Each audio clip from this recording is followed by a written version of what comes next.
Smart, the book we are discussing. This is a Brian Tracy Get Smart book, and we are going to discuss the chapter number 4 from this book. And this is like an amazing chapter. Goal-oriented thinking versus reaction-oriented thinking is the chapter's heading. And ये chapter को मैंने दो sessions में divide किया है. तो first session में है हम जो गोल्स है, यहाँ पे क्लियरली उन्होंने बताया goal oriented thinking. So goals के बारे में हम यहाँ पे आज डिस्कस करेंगे. एंड देयर इज एक्सरसाइजेस कि how to set the goals and the big clarity is going on. So वो हमारा नेक्स्ट सेशन में मैं डिस्कस करने वाला हूँ. तो let's start. What is what is success. So success is a goals and all else is a commentary. So हमारे life में गोल क्या है, उन्होंने ऐसे दिया है कि सक्सेस इज अ गोल्स. तो हम कैसे समझेंगे कि हम सक्सेसफुल है. तो you have a goals and then you rest assure that you are successful person. Everything else is a commentary. जब हम फुटबॉल मैच देखते हैं तो हमें देखते हैं कि जो गोल हो रहा है तो that is the truth, that is a success, that is the reality. Other जो भागदौड़ हो रही है that is all the commentary. So turning points, throughout your life you will have a series of turning points. These are moments, insight and experiences that can take few moments or a few months, but after one of these turning points your life will never be the same. So हर किसी के life में turning point आता है. तो उन्होंने वही बात यहाँ पे बोली हुई है कि टर्निंग पॉइंट क्या होता है और टर्निंग पॉइंट कैसे आता है. And everybody is coming having that turning points in their life. कभी ना कभी वो आते हैं. One of the major turning point in my life and in the lives of most of the people was my discovery of goals. So Brian Tracy जो है वो खुद बोल रहे हैं कि उनके लाइफ में जो टर्निंग पॉइंट हुआ है, या तो बहुत सारे लोगों के लाइफ में टर्निंग पॉइंट है जो कि मेरे लाइफ में भी हुआ है गाइज. मतलब I am a victim of this thing, क्योंकि मैं जानता हूँ मेरा खुद का टर्निंग पॉइंट यहाँ पे कैसे हुआ है. By discovering the goals, I have discovered my goals, I have discovered my passion, I discovered my purpose, and this is a turning point of my life. So it is 100% true जिन्होंने यहाँ पे बोला है. Discovery of a goal, I found a used. Okay, so ये discovery of a goals कैसे? You have to you have to discover the goals by writing down the goals that you would like to achieve sometime in a future. So जो भी आपको चाहिए वो आप just पहले आपके एक नोटबुक में राइट डाउन कीजिए, लिख के लीजिए. तो वो सबसे मेन और अच्छा तरीका है आपके गोल्स को फाइंड आउट करने का, आइडेंटिफाई करने का और कंफर्म करने का. So I found a piece of paper, I wrote down 10 goals I wanted to accomplish. उन्होंने जब बोला, उनकी जो स्टोरी उन्होंने दिखाई बोली है कि उन्होंने 10 एक पीस ऑफ पेपर लिया, उसके ऊपर 10 ऑफ गोल्स लिख के ले लिए. And within a month of time he experience that all the goals have been accomplished. बहुत important है guys, writing down the goals in a notebook on a everyday basis. The key to riches. Since then I have read, researched, studied, taught and created programs on goal setting and goal attainment that have been used of millions of people worldwide. Everywhere I go people come to me and say almost the exact same thing. You changed my life, you made me rich. So उनका बोलने का यहाँ पे मतलब क्या है? तो the people who have developed their goals, who have their goals in front in written form are the successful and rich people. So that is what they are saying. Only about 3% of people have clearly written और specific goals and plans and work for each day. So only 90 out of 100%, there are only 3% people. I think there are 5% people, but that is why that 5% hub and all the the concept of 5% has come out. So 3 to 5% people are there who are actually having their goals, clearly defined goals, written goals, and they are working on that goals on a daily basis. 95% people are not doing it, and that is why I want you, my friend, to be on that 5% community. I want you to then our top 5% people who are living the successful life, having the goals and achieving the great success in the life.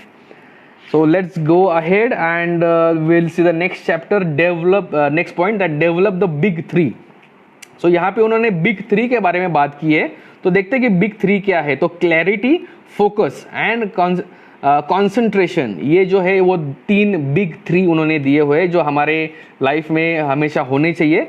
So fully 95% of success is developing clarity in the first place. So अगर हम success को divide करते हैं 3 हिस्सों में, तो 95% हिस्सा जो है वो सक्सेस का आता है by developing clarity in the first place. और यही सेम चीज़ आपको मिलने वाली है मेरे जो पर्सनल डेवलपमेंट फॉर्मूला जो कोर्स मैंने आपके लिए अवेलेबल किया है उसमें. तो बहुत ज़्यादा इंपॉर्टेंट है गाइज कि आपके पास पर्सनल क्लैरिटी होनी बहुत ज़रूरी है. You must become completely clear about who you are. First of all आप कौन है, आप क्या चाहते हो, what are your strength, your weaknesses, your special talents and abilities.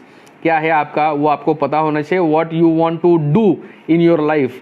Then you must focus single mindedly on the thing at a time without diversion और distraction. So पहले तो आपका क्लैरिटी जो है वो क्लैरिटी फिक्स करो, 100% होना चाहिए वो. Then you single mindedly you have to focus on single mindedly on achieving that thing और completing that thing without diversion और without distraction of your mind. According to both Bill Gates and Warren Buffett, आप सबको पता है कि Warren Buffett कौन है और बिल गेट्स कौन है. One of the richest people in the world. कभी कभी बिल गेट्स होते हैं most of the time and then कभी कभी वॉरेन बुफे होते हैं, उनके दोनों के बीच में खेलते रहते हैं. So according to the both Bill Gates and Warren Buffett, the ability to focus on one thing at a time is more responsible for focus in our fast moving turbulent times than any other mental ability.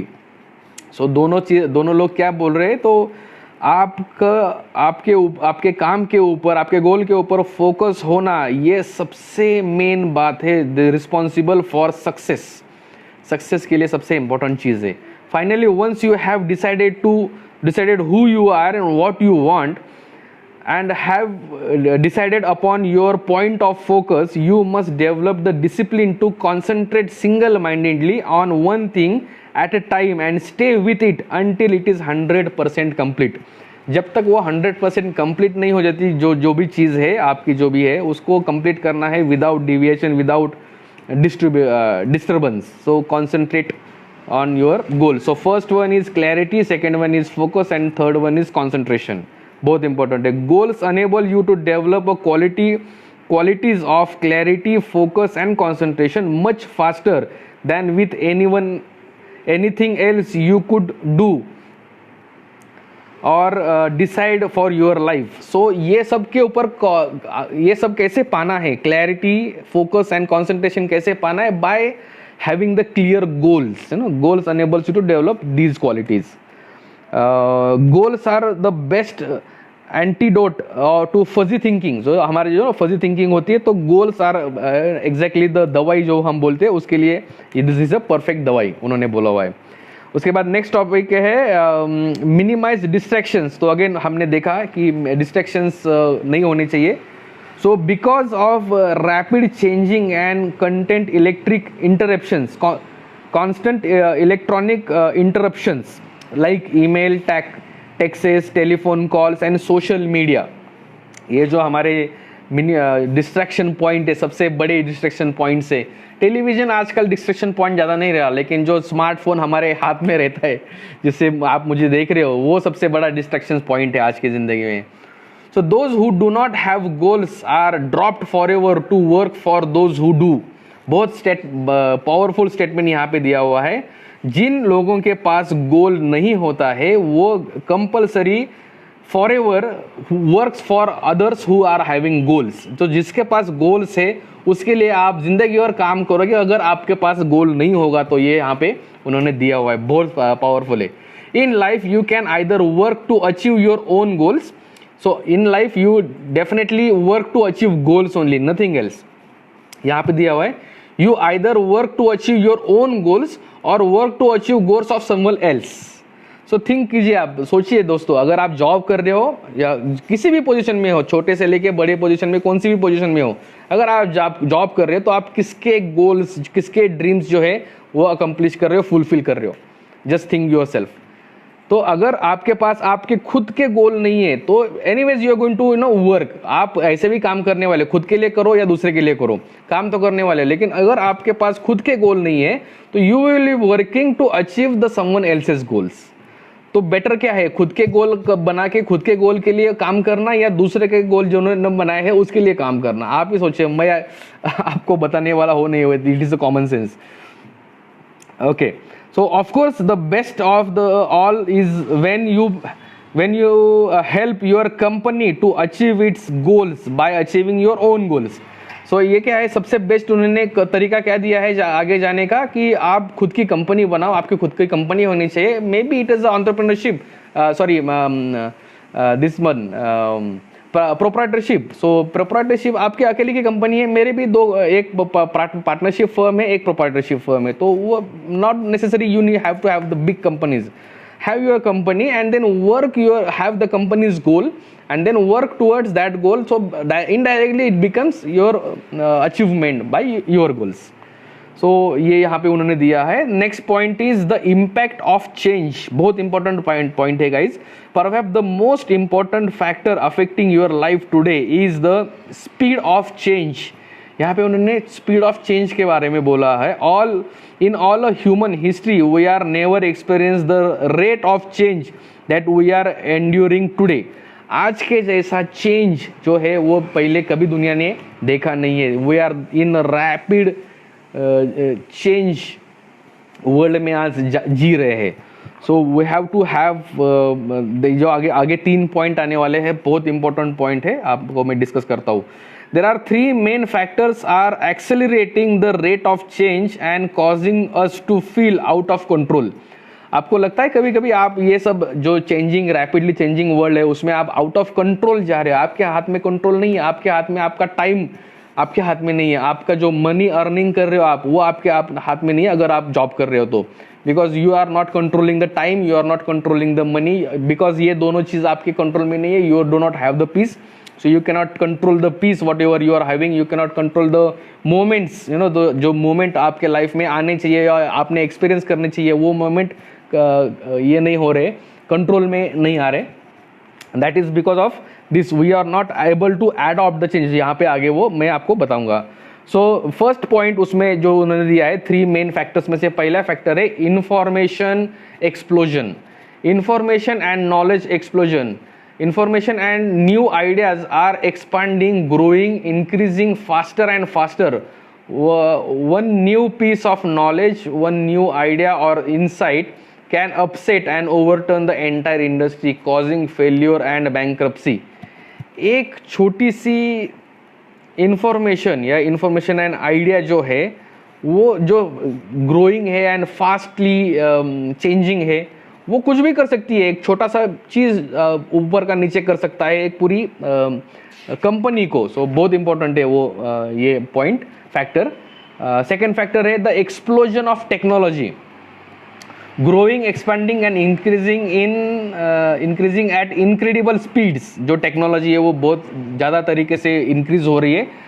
Advances in technology can quickly transform entire industry. आप देख रहे होते हैं कि जो कौन सा भी चैनल हो, टेक्नोलॉजी की वजह से कितने सारे लॉसेस, जॉब्स लॉस होते हैं, मैन पावर आवर्स जो है वो कट डाउन हो रहे हैं, robots are coming in, entire manufacturing industry और whatever is there, it is like getting in the technology. So this is like what happening.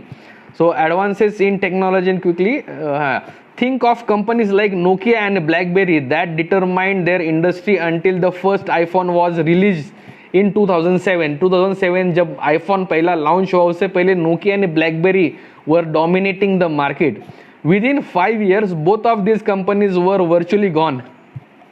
IPhone आने के 5 साल के अंदर ही नोकिया एंड ब्लैकबेरी दोनों कंपनी वर्चुअली गॉन हो गई, निकल गई मार्केट से, because technology is taking over of you. Yes, BlackBerry went from controlling 49% of the business cell phone market to 0.4% in that time. 49% market share था blackberry का, वो directly आ गया 0.4% with in 5 years after having iPhone coming in. So what is iPhone? iPhone is advanced technology. So that is what is happening over here. Nokia stopped selling cellular phones and sold out to Microsoft. Nokia तो बंद ही कर दिया उन्होंने phone बनाना और Microsoft को बेच दिया खुद को. This is what happens when explosion of technology happens. So मैं चाहता हूँ गाइस कि आप एंटरप्रेन्योर माइंड से सोचिए कि आप वो मार्केट में हो, आपको ये चीज़ों की कितनी ज़्यादा ज़रूरत है. आप कौन से भी मार्केट में, कौन सा भी आपका एक्सपर्टीज हो, you have to check, you have to see from this angle, the explosion of technology and explosion of information, rapidly available information. Third factor उन्होंने दिया है aggressive competition.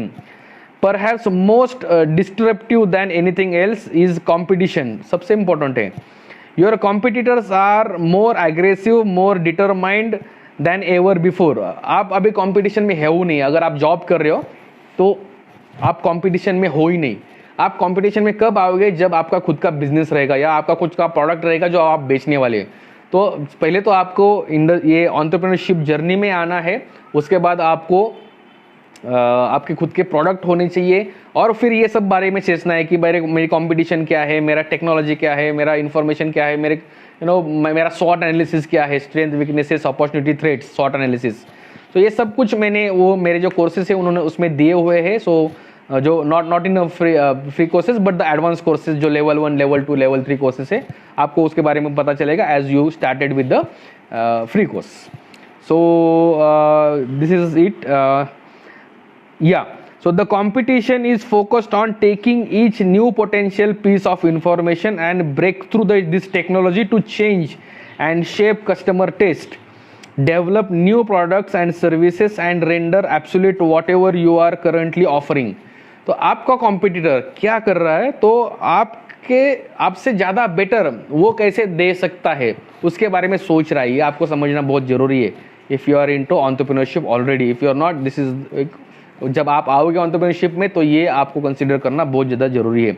Your competition is continuously sourcing the world of new information and technology, seeking opportunity to serve your customer with what they want better, faster and cheaper than you are doing today. आपका competitor जो है वो आप जो offer कर रहे हो या करने वाले हो उससे बेटर, उससे चीप, उससे अच्छा कैसे मैं दे सकता हूँ. यह आपका कॉम्पिटिटर आपके ऑलरेडी कस्टमर के बारे में सोच रहा है और ला रहा है. उसका एग्जाम्पल है, बहुत बड़ा एग्जाम्पल उन्होंने दिया है. McDonald's, the world's leader in fast foods, have been caught flat footed by companies like Chipotle, Mexican grill and the cap. So ये कंपनी है जिन्होंने मैकडोनल्ड जैसा जायंट जो फ्रेंचाइजी ओनर है उनको भी टफ दी है, क्योंकि उनसे भी बेटर उन्होंने प्रोडक्ट बनाए, उनसे भी efficient and faster and cheaper product उन्होंने बनाए हैं and they are successful. So McDonald, सोचिए मैकडोनल्ड सर के जिसके 4000 से ज़्यादा फ्रेंचाइजीज है पूरे वर्ल्ड में आज, उनके जैसे जायंट को भी आज कंपटीशन का डर है, उनको भी आज कॉम्पिटिटर्स है, उनको भी कॉम्पिटिटर्स आज मात दे रहे. तो आप और मैं क्या है बहुत अच्छा सोचने वाली बात है. The only thing we know is that the rate of change is going to be faster and faster in the month and years ahead.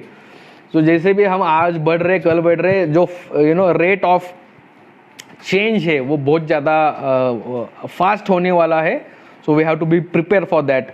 Charles Darwin wrote, survival goes not to the strongest or smartest of the pieces, but the one most adaptable to change. जो survival है, जो पहले हम बात करते हैं survival of the fittest. So what is the survival of the fittest? The survival of the fittest is survival not of the strongest and smartest person, but the person who will survive ahead from this time is the person who adapt the changes. तो आप वो survive होना चाहते हो, आप वो survival list में हो क्या? आप खुद को अपने आप को पूछो. वो सर्वाइवल में आने के लिए आपको चेंज क्या करना है? तो सबसे पहले चेंज है आपकी मेंटेलिटी चेंज करनी है. जो एम्प्लॉय सेट मेंटेलिटी है उसको चेंज करने एंटरप्रेन्योरशिप में आपको आना है. एंटरप्रेन्योरशिप में आने के बाद भी आपको बहुत सारी कंपटीशन है, बहुत सारा यहाँ पे क्राउड है जो ऑलरेडी स्ट्रगल कर रहा है एंटरप्रेन्योरशिप में. तो उससे सब में से हमें टॉप में आके हमें उसमें से सबसे कॉम्पीट करके हमें टॉप 5 में आना है. And how to do everything all that is like this is the communities for that. So I think मुझे अभी लगता है कि आपको हमारे ये कम्युनिटी के बारे में पूरा क्लैरिटी आया रहेगा कि कैसा है and what is everything that. So let's see the next point. I think it is the last point of today's discussion. Yes, goals are essentials. This is why goals are important. तो ये सब हमें अगर avoid करना है तो goals are important. Goals enables you to control the direction of change to ensure that your life and work are self-determined rather than being dictated by the outside events. One of the great secret of success is for you not to worry about things that you cannot do anything about. So एक success का जो है formula उन्होंने दिया हुआ है. तो what is the success? Not to worry about the things that you cannot do anything about, factors that you cannot change और slow down the rate of change, but you can change, adjust and adopt to change much better as long as you are clear about your ultimate goals. आप ये जो fast moving change हो रहा है उसको आप control नहीं कर सकते. ये जो फास्ट मूविंग वर्ल्ड है उसमें आप कंट्रोल नहीं कर सकते. आप क्या कर सकते हो? खुद को चेंज कर सकते हो, कंट्रोल कर सकते हो, and you can adopt your self in that change. So if you are employee mindset, please change your mindset. That is the first important thing. You have to get into the entrepreneurship. There is no another way to going ahead. Even if you are a small level or toppest level in an organization, still you are working for someone, still you are achieving someone else's dreams and goals. You are not achieving your dreams and goals. So you have to get into your entrepreneurship journey. You have to get your dreams ready, you have goals ready, and then you have to work for them continuously. Today you can be either a master of change or a victim of a change. दो तरीके. एक तो आप master हो सकते हो change के, या तो विक्टिम हो सकते हो, लेकिन चेंज वैसे भी होने वाला है. You can be a creator of circumstances और you can be a creature of circumstances. जो सर्कमस्टेंसेस होने वाले हैं आप उसको एक तो क्रिएट कर सकते हो, आपका अच्छा भविष्य क्रिएट कर सकते हैं, आपका अच्छा लाइफस्टाइल, आपका जो फ्रीडम लाइफस्टाइल है वो क्रिएट कर सकते हैं. या तो सर्कमस्टेंसेस जो आएंगे कि अभी मेरा जॉब चला गया या मेरे पास अभी इनकम सोर्स नहीं है and I am in a great misery and problem and everything, ये आप उसमें आ सकते हो. So you have to think from that point of view कि आपको क्या चाहिए. आपको चेंज तो होना है, वो तो मतलब आपको दिख रहा है, वो तो समझ में आ रहा है, चेंज तो होना है, वो तो इम्पोर्टेंट है, लेकिन किस तरीके से होना है? सर्कमस्टेंसेस खुद के अच्छे बना के होना है या फिर जो भी आपके सामने आ रहा है उसको एक्सेप्ट करके फिर जैसा है वैसा होना है. तो what is important is to have goals that will help you to determine all these things. So that is why these courses are here. अगर मैं कोर्सेज की बात करता हूँ तो ये सब कोर्सेज है, यही आपको सिखाने के लिए तो मैंने वो कोर्सेज बनाए. तो please get in this courses and you will be able to have the clarity better. Goal setting brings out the best. Goal setting requires long term thinking. अभी गोल सेटिंग के बारे में उन्होंने दिया हुआ है, तो ये हम अगले चैप्टर में नेक्स्ट वीक में भी बात करने वाले. Just I am just giving a glimpse of it. Goal setting requires long term thinking, slow thinking and inform thinking. बहुत ज़्यादा इंपॉर्टेंट है इन्फॉर्म थिंकिंग होना. A key to success principle is for you to think on a paper. आपको success का key क्या है? तो think करना है, लेकिन पेपर के ऊपर थिंक करना है. So a very act of writing down what you want dramatically increase your probability of achieving it. Remember, you can't hit the target that is not seen. You can't hit the target unless you can clearly see it. आपको target achieve करना है, आपको ये चाहिए, आपको वो चाहिए, आपको गाड़ी चाहिए, आपको अच्छी ज़िंदगी चाहिए, लेकिन कहाँ पे चाहिए? अगर वो सामने है ही नहीं, हमारा गोल नहीं है, हमारे सामने वो नहीं है, तो वो कभी हिट नहीं होगा. तो अब हम जो वो डार्ट खेलते हैं तो डार्ट में क्या होता है, हमारे साथ सामने वो डार्ट होता है, उसको फिर हम उसके सेंटर में हिट करने की कोशिश करते हैं. अगर वो सामने डार्ट ही नहीं है तो हम हिट किसको करेंगे? तो वो बहुत इंपॉर्टेंट है. अगर आपको लगता है तो ये देखिए, मैं आपको कुछ दिखाना चाहता हूँ. ये मेरे गोल से आप अगर देख सकते हो तो डेली बेसिस पे मैं मेरे गोल से जो है 10, 15, 20 जो भी गोल्स है वो मैं राइट डाउन करता हूँ on daily basis on like this, on notebook like this. ये मेरी ड्रीम की नोटबुक है. सो ये क्यों करना है, क्योंकि अगर अनलेस एंड अनटिल आपके पास सामने आपके गोल्स नहीं है, रिटर्न फॉर्म में नहीं है, और अगर आप उसको डेली बेसिस पे लिख नहीं रहे हो, तो वो आपके सामने नहीं आने वाले या आपको नहीं मिलने वाले। तो बहुत ज़्यादा इंपॉर्टेंट है guys to have the goals, return goals, and write down the goals on a everyday basis, and then you will be seen amazing कि आपके पास वो गोल आ रहे हैं। मैंने बहुत सारा एक्सपीरियंस किया है, छोटी छोटी बातें रहती है, लेकिन वो भी मैं राइट डाउन करता हूँ, वो भी मेरे सामने आ ही जाती है मेरा फ्यूचर बन के। So this is all guys I have to say over here in this book talk show, in this session. Next session में हम गोल्स के बारे में डीपली जाने वाले हैं, लेकिन मैंने जैसे पहले बोला कि मैं अभी बात करने वाला हूँ आपसे as a entrepreneur, not as a employ. So make your mindset as an entrepreneur, start thinking as an entrepreneur, start reading books, start following people। YouTube पे ऊपर समुंदर है नॉलेज का माइंडसेट क्रिएट करने के लिए। उसके साथ में बहुत इंस्पिरेशनल टॉक देते हैं लोग, उनको आप सुनते रहिए, and then I will develop your mindset। So thank you so much guys for being online, watching me live। I'll see you on Thursday at 11 o'clock with the launch of my free course, that is personal development formula। That is a gift for you all from me, because you have been loving me so much, giving me these wonderful comments, and making me powerful। So thank you so much guys। stay happy, stay home, stay safe। Corona बहुत ज़्यादा बढ़ रहा है अभी भी, so please be safe, and thank you so much। See you soon, bye।